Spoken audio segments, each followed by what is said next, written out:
Hello there. Remember, you can't self-pace without independence.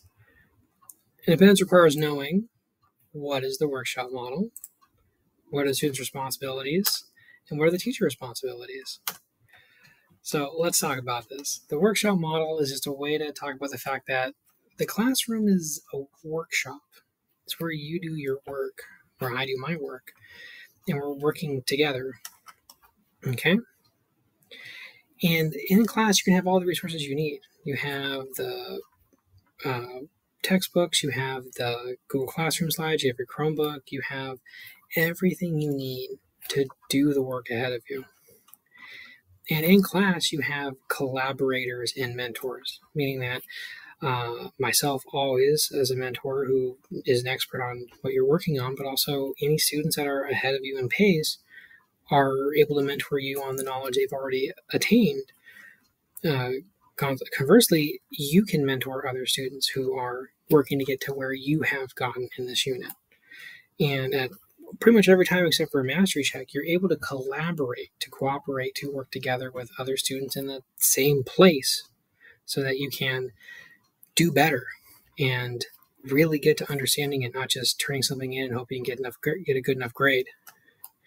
Now, that means your responsibilities in the classroom is to stay on task, right? You cannot make the progress you need to make day in, day out, unless you are mostly on task. And on task doesn't mean that, you walk in the first minute, you get started immediately, you pull out the paper, you start working on whatever you need to do in front of you. And for an hour and a half straight, you have perfect attention because no human being works that way. We are not robots. But it does mean that, are you taking a 2-minute break for your brain or a 20-minute break? Are you checking in with your friend and telling them a funny story and then going back to a video? Or are you talking to your friend through 3 videos for 40 minutes and you don't remember anything you were supposed to learn? Staying on task means to put most of your time towards taking care of your business and being focused on it. It also means doing the hard thing, right? If you do the bare minimum, you're not going to excel. To use the framework earlier, you're not going to be goated if you don't put the work in, right? If you want to get strong, if you go to the gym and you get the smallest possible weight you can find and you go, okay, I worked out, you're not going to get strong. If you want to get good at basketball and you go to the park and you shoot 2-3 hoops and you go home and that's all you do for a whole month, you're not going to get good at basketball. The hard thing is doing the practice, getting the repetitions in. And you got to do that if you're going to get good in this classroom. And the last thing is to keep moving forward. You don't know how easy or hard the next lesson is going to be for you. This lesson might have been super, super hard, and the next one is easy. That can happen.